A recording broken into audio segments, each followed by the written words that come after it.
I wanted to go over a couple things, okay? Just real quick. And it's this. I know several of you just got done participating in Super Saturday. Can we get a show of hands? Who was at an event anywhere in Canada or anywhere? I know somewhere in Vegas, okay? All right, good job. You guys get extra bonus points for that. I hope it was a good event. I know the one that I attended in Toronto, fantastic event. I see some of you on here that were at that event. Hopefully you're nodding your head agreeing. Yeah. Lou saying, yep, I was definitely there. Great event. Autumn Calabrese worked us over with hammer and chisel. I know we had great events in Montreal. Okay, they had over 300 at their Super Saturday event. Ottawa, who held their second ever, they had over 100. Quebec City, nearly 200. Nova Scotia, nearly 200. And just, we're growing, guys. Okay, it's exciting to see Canada and the progress that we're making and the momentum that's building. Arnold Nakaha, who you may have seen just leave right now, he's headed out of the office. It's his wife's birthday. So he's like, I can't be there. Tell everybody I have a good reason. So, you know, you talk to Arnold or message him, say, hope you execute on the birthday, man, because he's got a lot of pressure going for him on this one. So, no, we're going to get going, guys. But with that said, lots of momentum in Canada right now. We have, those in Toronto heard me say this on stage, we have right now 71 days left in the year. Okay, no pressure. That's 10 weeks. 10 weeks left in the year, 71 days. And I know several of you I talk with frequently, some of you not as much, but I know we all have goals. Okay, we have goals in terms of our health, in terms of our coaching, in terms of our personal lives, fitness, whatever it is. I want you to push hard for those goals in the next 10 months, weeks, not months, months too, but you get the point. Let's push hard for the end of the year. When we get to the end of the year, I don't want you to look back on this year and say, man, I have this regret, or I wish I would have tried this, or I wish I would have worked harder or worked smarter. Or I wish I would have got outside my comfort zone. I wish I would have talked to that person when I had the chance. Let's get to the end of the year and be able to look back, guys. And even if we don't hit our goals, which I'm pretty sure we'll all hit them if we push like that, at least we can look back and say, I have no regrets. That is way more fulfilling to be able to do that, look back on your journey, look back on your progress with no regrets, than any rank, than any success, than any recognition, than any payout can ever be. If you have that sense of fulfillment, that sense of enjoyment that you did your best, okay? And we're going to hear how Morgan Rieger does her best today. But I don't want you to look at everyone else and say, I have to do Morgan Rieger's best. I have to do Jessica Hill's best. I have to do Julia Lefebvre's best. I have to do top coach in Canada. She's going to hate that I introed her like that. Jen Wall's best.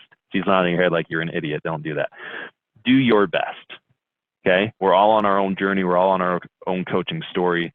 Do your best, and that'll be so fulfilling. 71 days, okay? With that said, we're going to get right to our guest of the hour. You guys know her. You've seen her. She is a 2014 elite coach. She is currently a part of our newly formed Saskatchewan Market Council. She was a featured presenter at New Leader Conference last year, which I know several of you are going to be attending for the first time in January, and several of you are pushing to attend as well. Also, to give her another intro, she's probably one of the most humble, fun to talk to, which she will say she's a total introvert, but I don't believe it. Fun to talk to, caring, just outgoing people you'll meet. And we're excited to have Morgan Rieger on the call. So Morgan, I'm going to kick it over to you and give you a chance to just introduce yourself to, you know, the group and, you know, share with us a little bit about Power Hour and how you execute on that. And I'm going to give you the reins here. Now, how it will work, guys, while Morgan's sharing that, we'll have a little Q&A at the end. I have a couple questions I'll hit with Morgan, but if you guys have questions that you want to throw out to Morgan about anything, about Power Hour, about her, about coaching, whatever, post those in the group chat, which if you can't see that, you can now, because I just told you hi. Post them there. I'll get them recorded, and we will get them to Morgan. So with that said, Morgan Rieger, the mic is yours. Perfect. Thanks, Jeff. Do you want me to dive right into my topic or like intro myself a little? You're muted. I'm totally muted. Yeah, I would love to have you introduce yourself a little bit better than I did. Just tell people kind of your background, your story, how you got started, you know, kind of high level, and then, yeah, let's get into your topic. So. Okay, sounds super.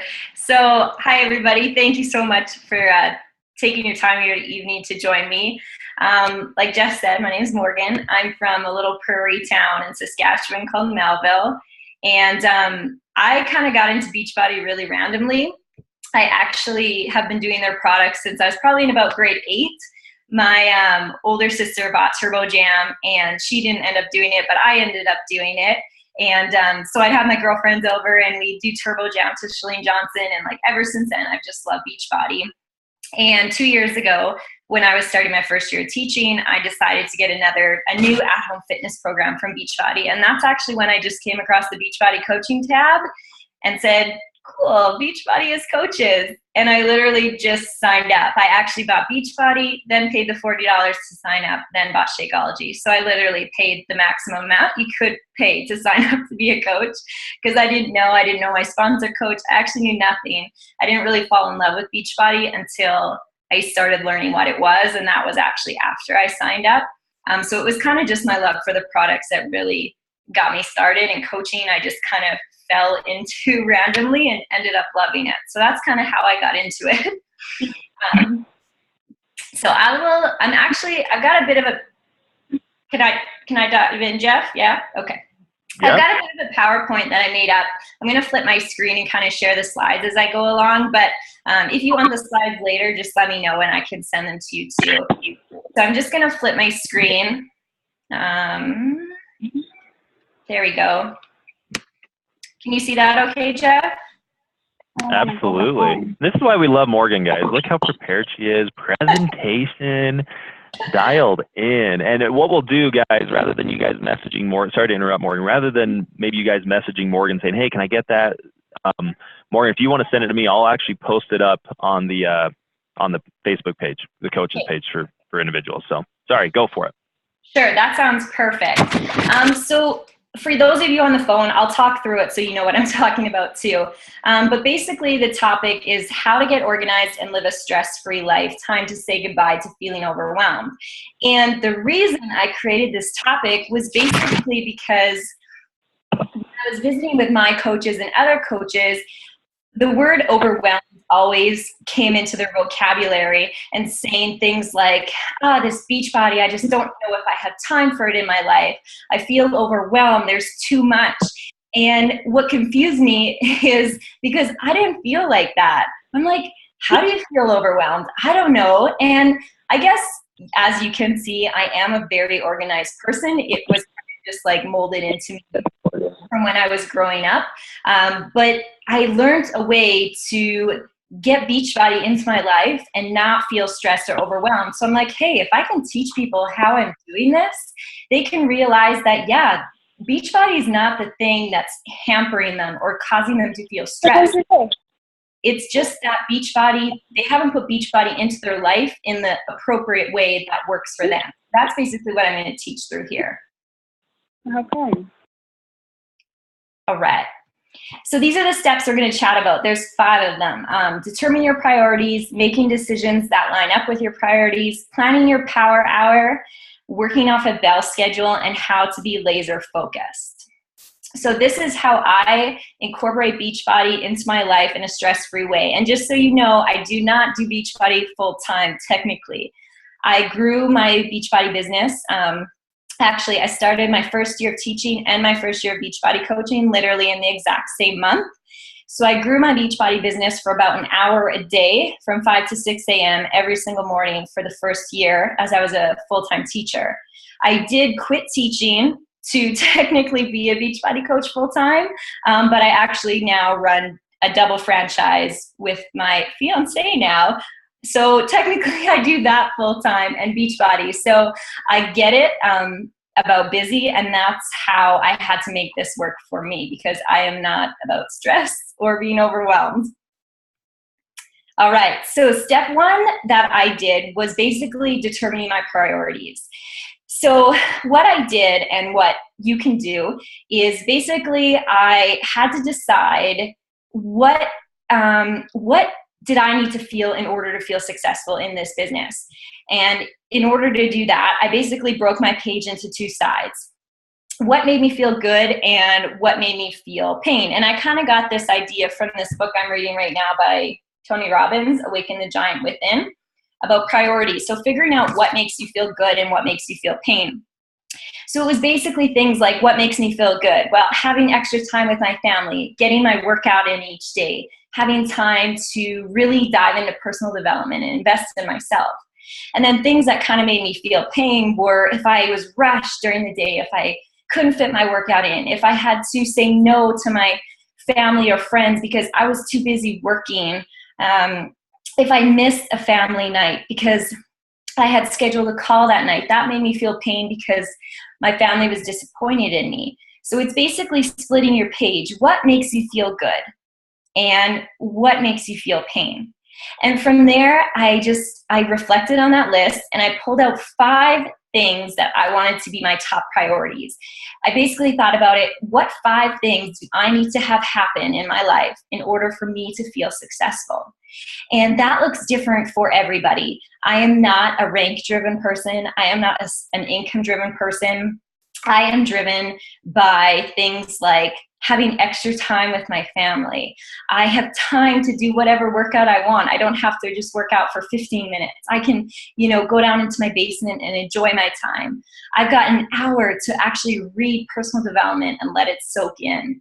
Things like that. So obviously, if you have kids, investing time into them is probably at the top of your list. If you have a spouse, having them at the top of your list is probably something as well, obviously. I hope so. So picking 5 top priorities that you need to be there for you to feel happy, okay, and successful. So that is the first step, determining those 5 things. The second step is making decisions that line up with your priorities. And this was the biggest learning curve for me. If you are a people pleaser, any people pleasers out there, raise your hand. I definitely was. It's like anytime anybody would ask me a question, yes, I'll do that. Like, yes, I can help you. Yes, I'll do that call. Yeah, let's get together for a coffee. Yes, yes, yes. And what that ended up doing was making me more and more and more and more unhappy because the decisions I was making, I thought were good because I was saying yes to everything, but they weren't lining up with my priorities. So basically, if I was asked to do a call, and I knew my family wanted to do a family night that night, but I said yes to the call. That does not line up with my priority of honoring my family first. So of course I'm going to feel upset. That's where the disconnect, I think, with coaching is. It's just happening you're working on your business at a certain time that you should be honoring your other priorities. Therefore, you feel stress.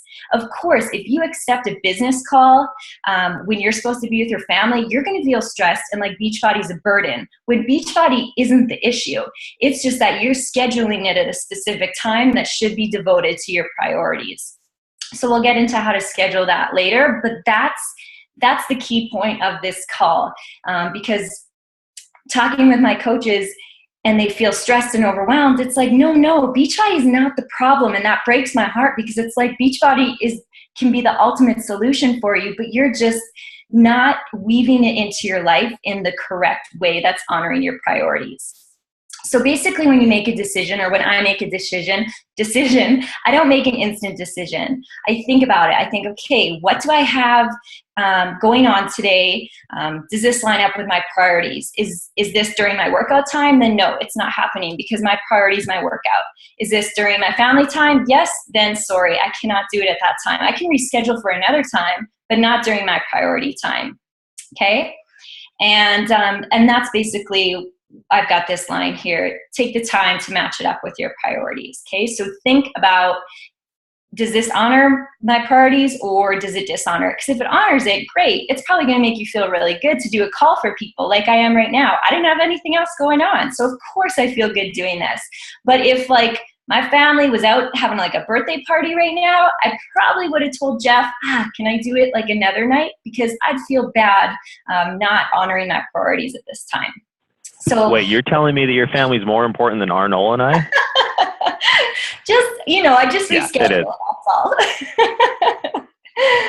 All right. Step 3, planning your power hour based on your priorities. So how I work my business, I do not work it all day long. I know everybody works it differently, but I work my business in select hours because I obviously have some other businesses to run. And this is how I find I work most effectively. So you need to pick, if you want to work your business like this, you need to pick a certain time that lines up with your daily life. So for example, when I first started this, my power hour, because I was full-time teaching, I decided to put it after school from like 5 to 6. So within a month, I easily figured that out, that was not working. I was actually living with my parents at the time, and like people were home cooking supper. It was just like not working. So I'm like, you know what? I am moving my power hour to the morning. I'm getting up at 5. I'm doing it in the morning time when nobody else is awake. My family thought I was crazy doing this weird, they didn't even know what it was. Some still don't know what it is, but doing this thing in the morning. But that's when I did it, no distractions. So that's what worked for me. So you have to figure out what time in the day works for you. And then you have to create your power hour. What things do you want to do? So I've got it taped on my wall, and it's basically just the basics. You know, I'm going through my challenge groups. I'm checking in with my coaches. I'm responding to messages. I'm reading my personal development and posting about it. That kind of thing. So I created my power hour, what I want to get done. And then this is the key thing. Don't feel bad for doing your power hour. I've had so many coaches say, I feel bad doing my power hour. And you know what I ask them? I'm like, when do you have your power hour scheduled? And if they say, well, you know, in the evening time at 7 o'clock, I'm like, well, isn't your family up and doing family things and like getting ready for bed and all that stuff then? They're like, yeah, well, of course you feel bad doing your power hour then. Should not be your number one priority at that time. So you need to figure it out. And sometimes that takes sacrifices and getting up early or staying up late so that it doesn't interfere with those priorities. And then the last point, keep it realistic and doable. This is the biggest thing that I learned in the past year. My to-do list used to be at least 10 things long, at least. That would be my power hour plus 10 extra things. And that's when I started to feel stressed. I'm like, I don't have enough hours in the day to get this done.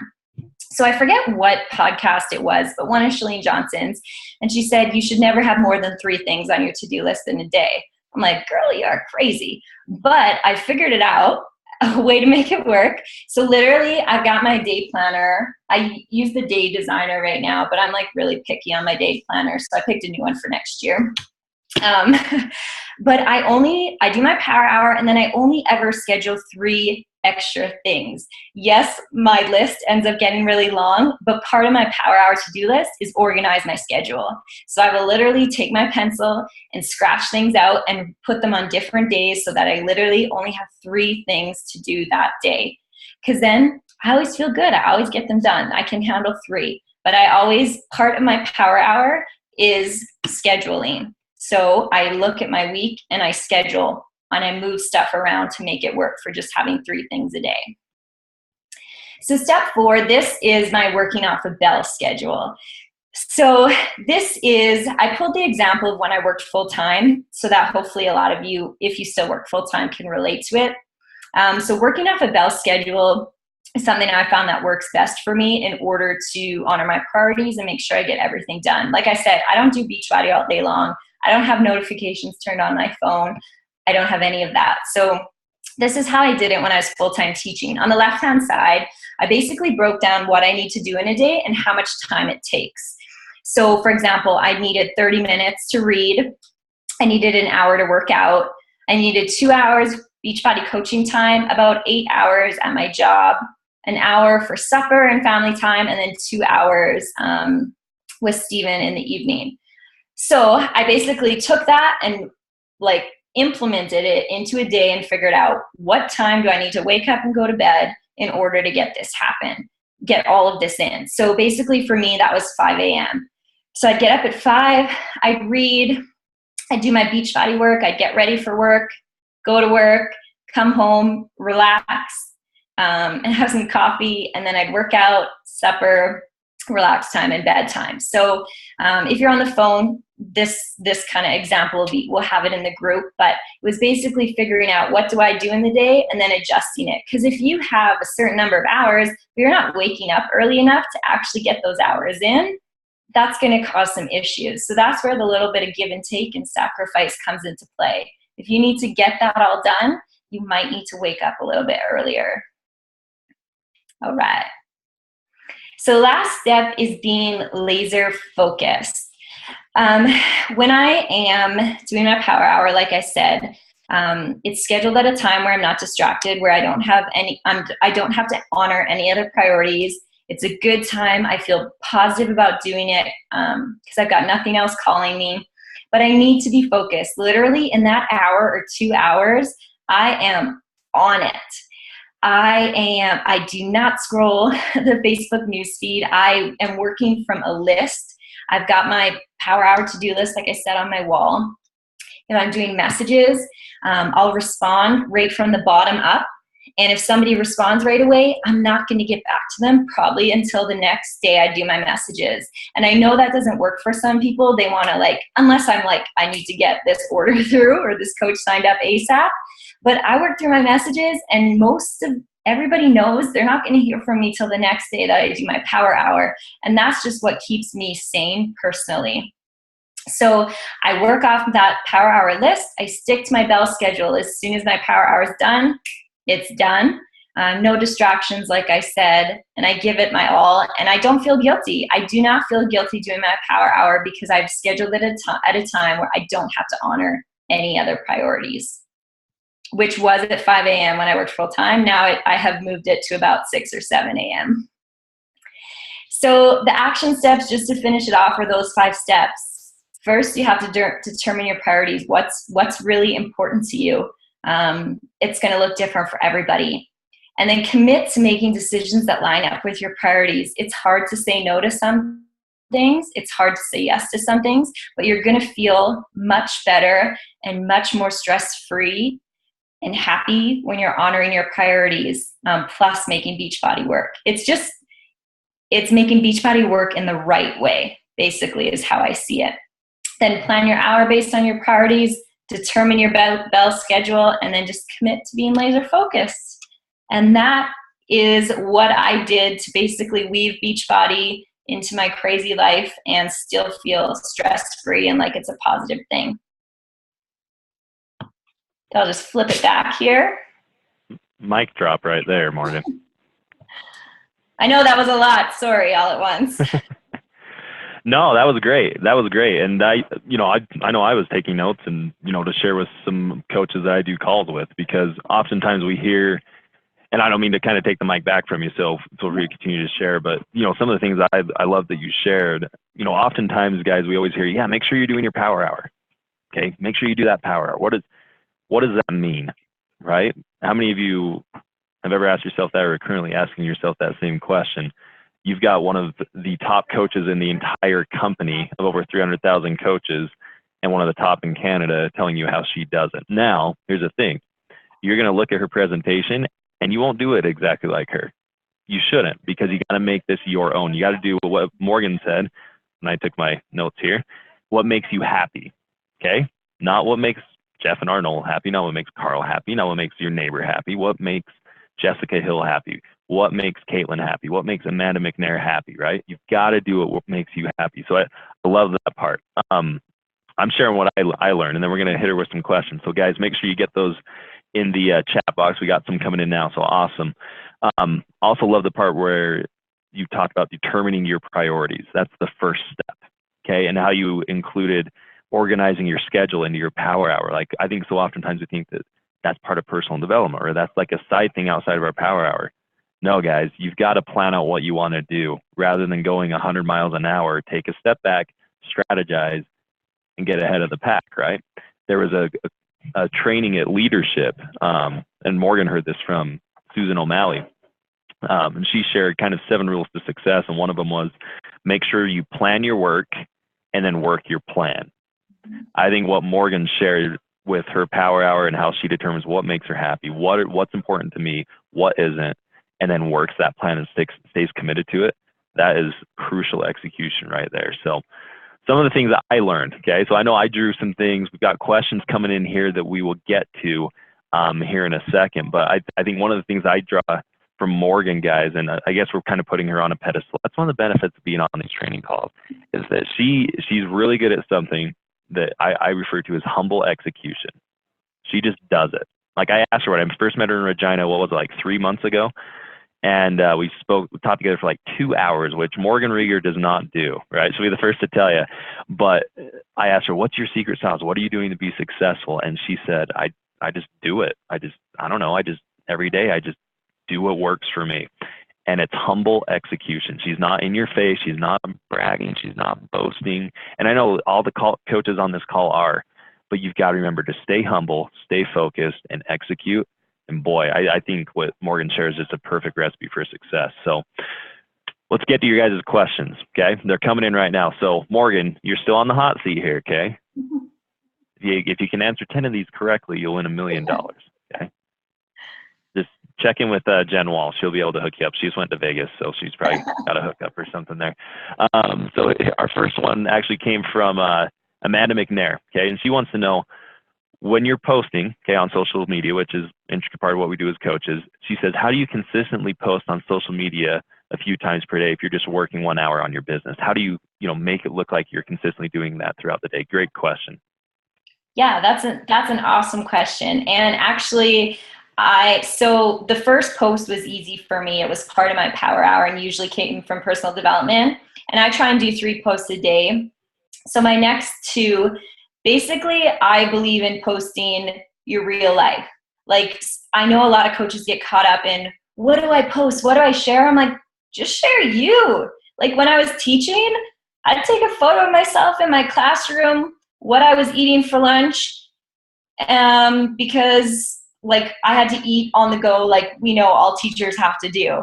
Or I would take a picture of myself in my car listening to personal development on my way to teaching. When I was working full time, the posts were as real as it gets. And I think that's a good thing, because that shows people that, yeah, anybody can work this business when you're busy and on the run. You're lucky I'm doing this call actually at home, because usually I'm doing these calls in our office at the store, because that's just my real life. And I just think the posts, yeah, you have the few invites where you like spend a little more time making it look pretty, but I would just be like, make it real, make it, if you've got typos, who cares? The more real it can be, the more real people you're going to attract to. Awesome. Hopefully that's helpful, Amanda. I think those are some great points there. So the next question from Leslie Pierman, one of our awesome brand new Diamond coaches of just a few months, I think. Leslie's probably going to correct me because I'm probably wrong on that, but I think that's the case.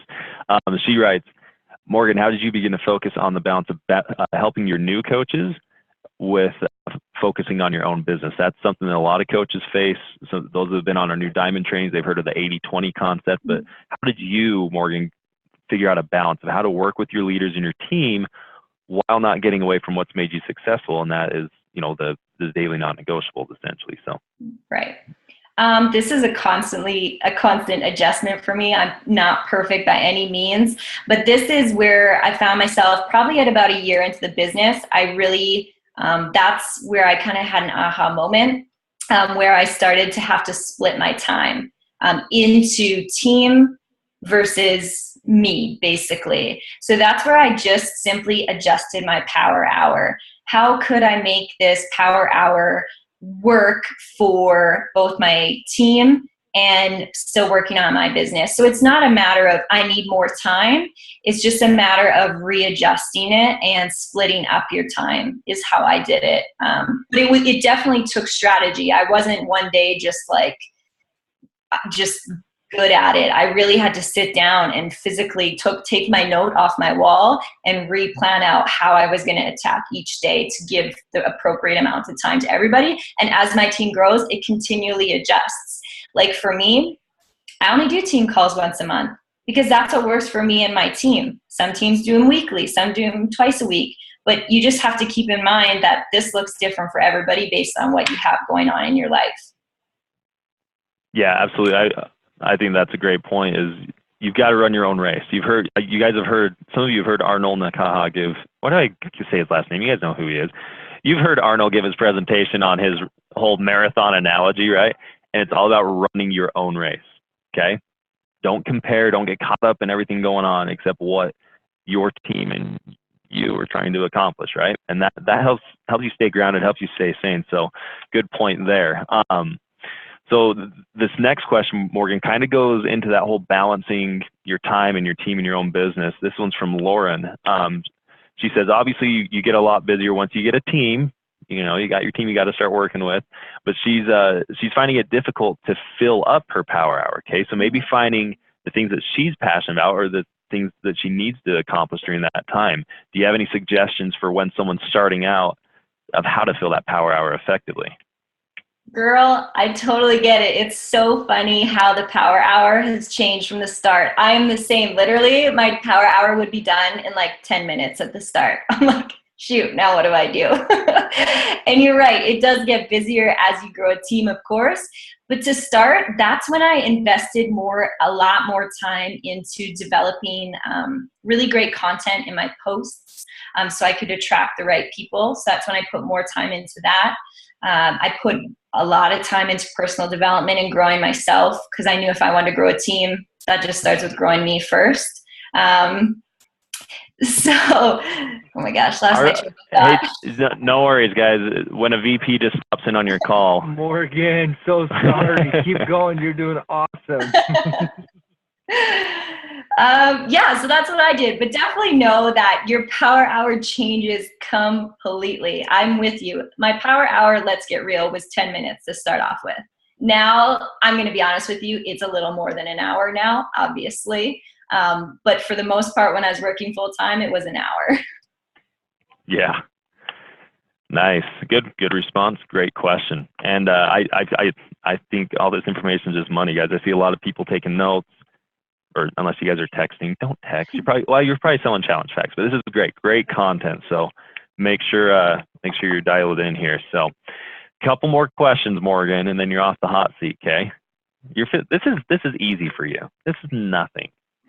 So the next one is from Bev, okay, Bev Giberson, one of our awesome leaders, okay. She wants to know, with your like page, okay, so your social media forums here, she says, why do you use your like page more than your personal page for posts? I see coaches do both, and I'm not sure which one to focus on. Is there a reason why you kind of work with your like page over the other one? So as you'll see now, if you follow me, I do only use my like page. I tie it to Instagram to hit like two birds with one stone, but I don't really use Instagram per se. But actually, I only started using my like page a couple months ago. I had it, but it just sort of sat there because I thought it was the cool thing to do when I first signed up to be a coach.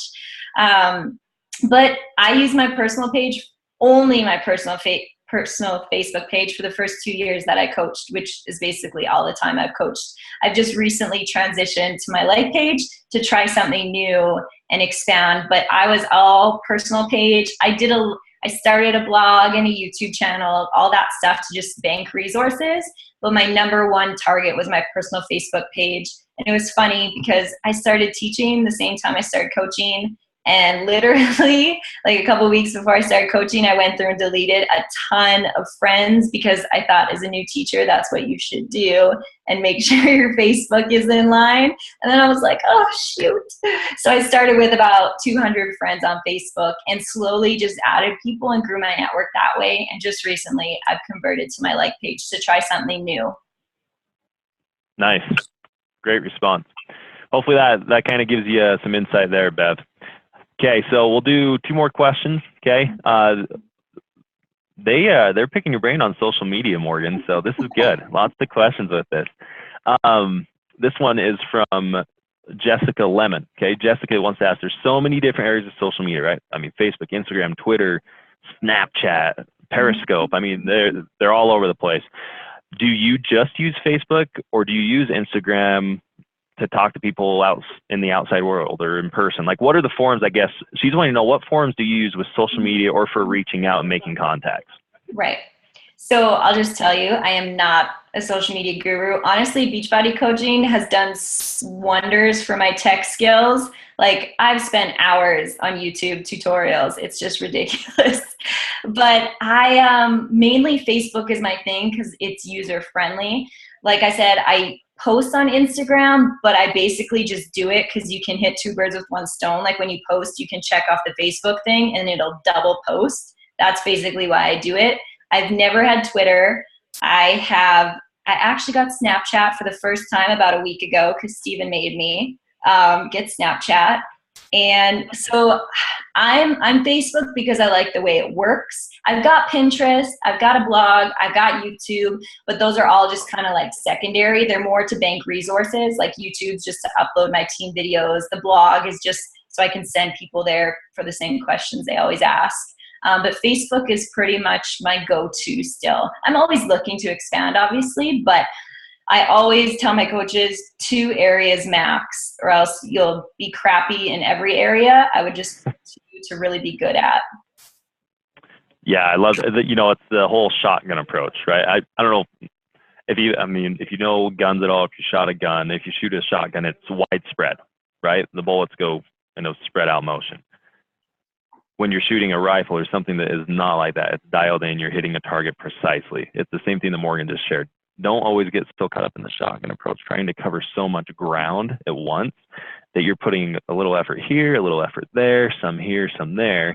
Find the 1 or 2 niches that work for you, which Morgan, it's been Facebook, and now she's starting to maybe branch out a little bit, and work it and nail that target each and every single time. So don't overcomplicate things. So go for it, Morgan. And that comes in with the exact topic I just talked about.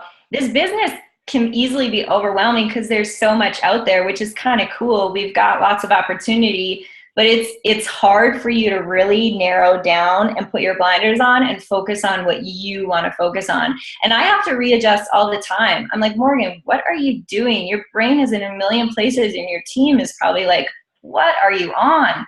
So I really have to readjust and be like, okay, we're only doing this training right now. Like I'll have my monthly calendar, and if I notice I've got too much going on, I'll just readjust. I'm going to move some things to next month. They can wait, and we're going to focus on this month. Because the worst thing I want is my team to feel overwhelmed because they're new, they're starting. So I make sure that, just you're focused.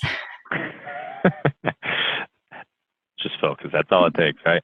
So there's more questions coming in. I want to do one more. Okay, I know Mish and a couple others had some questions. We're kind of crunched for time. But I want to get one from Marc La Liberté, one of our French-speaking coaches. Okay, because I know he typed this all perfectly in English and he did a great job. But it's a great question too. So Marc wants to ask, as you're doing your inviting during your power hours, when do you want to chat more with someone? Are you scheduling a call on the phone outside your power hour with them? Are you doing those one-on-one kind of approaches inside your power hour? I guess he's wondering, how do you do those kind of one-on-one calls with some of your up-and-comers, and how do you fit that into your power hour? So some of you might not like this answer, but I'm going to say I never get on the phone unless somebody asks. And that's probably a fault of my own. Because my schedule with the store is so unpredictable, setting phone calls just does not work for me. I've accepted it, and it's just not in my daily schedule to set a bunch of phone calls. I love Zoom. Like our team gets together for Zooms all the time, but one-on-one phone calls probably aren't going to happen if you're talking to me. Dealing with people like prospects, coach prospects or challenge group prospects, for me, it's mainly through email and Facebook Messenger. I really love the voice app. I do use that a lot. But, my conversations might take a lot of time because, like I said, I only answer once per day. So that's one step of the conversation. So one day it'll be like, answer these 5 questions, so we can pick a challenge pack, and I'll send you some videos. They'll answer. They're not going to get the videos to check them out from me until the next day. So yes, my conversations might move a little bit slower because it's one step per day, but that's personally what works for me. Obviously, if like the person's really like on it, I'll answer them sooner than the next day. I kind of get a feel for people, but that's just what works for me. That's kind of what's real for my life. So that's how I do it. And guys, that is a testament again to make this business, make this coaching your own. Okay, personalize it. You don't have to do it like a Morgan Rieger does. You don't have to do it like a Amy Silverman does. You don't have to do it like a Miguel Carrasco does, or a Derek Farrell, or whoever you're looking up to or trying to emulate your business around, right? Make it your own and do what works for you, right? Because Morgan said something. You want to make it fun. You want to do the things that you enjoy, and you obviously want to get out of the comfort zone. And if you're not comfortable calling people or doing team calls, do it because you want to experience those new results and new things. But do what works for you, right? And I think that is a great point to kind of close that Q&A with. So I've got questions too. So I'm going to hit you with these, Morgan. We'll wrap it up, and we'll all go on our merry way for the rest of the week. But 3 questions we always ask on this bi-weekly call, okay, to all of these top coaches, okay? And it should give us some good insight. What is your number 1 fitness secret? You have a great transformation story. So what's your number 1 fitness secret? What are you talking about transformation? I don't really have a transformation story. Oh, stop. For me, the fitness side of things is what got me into this. I love fitness. I love it. I know a lot of coaches, it's like the worst part of their vital behaviors. It's my favorite. So my fitness secret is honestly just making that half hour, like the time you feel unstoppable. Like my time is usually at 7 in the morning. Steven's still sleeping. So I will take my pre-workout. I invested in some Bluetooth headphones so I wouldn't wake him up. I'll put on ridiculously loud music. I'll go in my basement and I just kill it. Like that's honestly the time where I feel the most like me. I feel unstoppable. And I think that's why I like to share fitness, is because it gives people a superpower. It's like, you guys know what I mean. Like when you're doing turbo fire, when you're killing insanity, it's like, come at me, bro. Like I'm unreal, So it's just like, make it your time. Do what you need to do. If you need to put on some gangster rap or some club music, I don't know, if that's what gets you pumped up, like just make it happen. Just make it your time to kill it. Nice. I like it. Okay, number 2. What is your favorite personal development book, podcast, YouTube channel, forum? What's your favorite? Okay, personal development is my thing. I think this is where the biggest transformation came for me, because I only lost like 5 pounds in my transformation, really, physically. But and that's what I meant with your transformation story, was your personal development. Yeah. She's gone from here to, I'm just kidding. Yeah.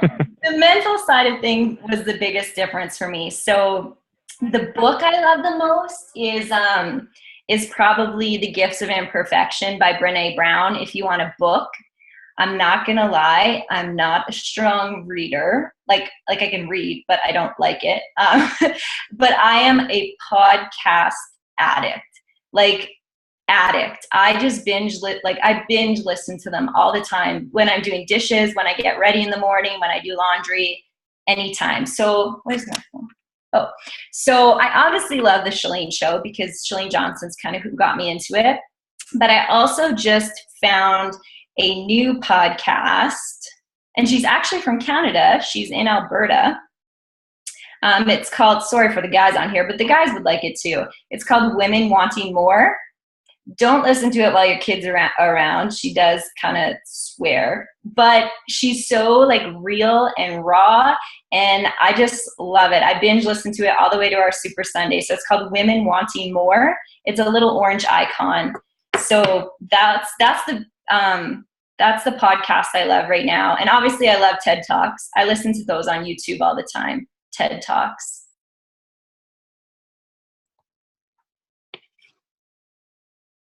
You're muted, Jeff. Oh, I'm so bad at it. I gotta see, I'm alternating. I'm posting links to the book you mentioned. I'll get this down, guys. One last question. What do you think separates successful coaches from those who maybe give up, fail, or fall short, or never get started? So this one I remember when I first started coaching somebody was about a year into it, and somebody asked me that, why are you successful and some people not? and first of all, I think levels of success differ for everybody, obviously. But for me, it was stepping away from teaching.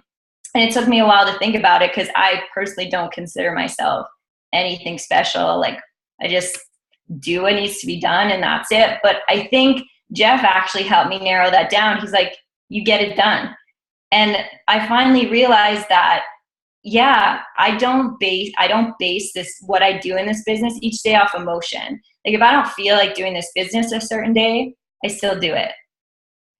Like, for the past 2 years, I probably haven't missed a single day of doing my power hour ever. Whether I want to do it or I don't, it gets done. Whether I want to post 3 times a day or not, it gets done. I don't base this business off of emotion. Obviously, the days that I'm feeling inspired, the power hour does better, obviously. But whether I'm bummed or sick or busy, it just gets done. And I think it's nothing special, but I think that's what makes coaches successful or not, because they're on for a week, they're off for a week, they're on for a week, they're off for a week, and you can't get momentum like that. So you just got to be on, and it'll just compound. Love it. And that's what it's all about. It's when, like you said, you're tired, you have those bad days, you don't want to do it. It's uncomfortable to do it. I remember doing a training with Jeff Hill when I first started here, and he had said something I share on a ton of calls, so if you heard it, my apologies, but he says, successful people are the ones willing to do uncomfortable things. Power hour, guys, is uncomfortable. Being the coach, totally uncomfortable. It's not normal what you do. Sorry, it's not. You're helping people get healthy, working out, do meal portions, you're talking to people, you're getting outside of your comfort zone. I mean, it's not normal, but if you're willing to go through the process, submit yourself to it, and do the uncomfortable things, you'll be successful. I think you see a good example with every coach on this call. If you look in Morgan's screen right now, you see on the wall behind her, that elite status back there didn't come with just going at it blindly, right? Getting your plan in place, executing, doing the uncomfortable things. So, and there's no reason why, guys, when we're doing these next calls, that we're not having you present, that you're not getting that elite status, you're not reaching those goals. Okay, it's our own limitations, it's our own fear that holds us back, and if we can get past that, boy, sky's the limit. So, Morgan, fantastic job. Thanks for giving us some time away from the franchise, time away from your team, from the fiance. That's pretty cool. Congrats. And just so you guys know, we'll do the next Top Coach Academy call, if you can see this on the screen, 2 weeks from now. Okay, same time, same Zoom link. It's going to be with our newest 6-star diamond coach, Erin Carrasco. Beginning of the year in January, she was an Emerald coach. Okay, and again, these are just titles and statuses.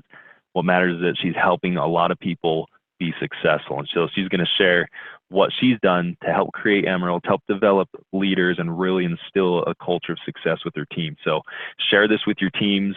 We want to max out this call, and thanks for being on, Morgan. Let's make sure to give Morgan a huge shout out in the chat box, post on her like page. Let's keep putting her on an emotional high for presenting so well today. So thank you, Morgan. Thanks everybody for being here. And remember, 71 days, actually almost 70 days left in the year. No regrets. Let's hit it hard. And we appreciate you guys. Have a good night. Thank you.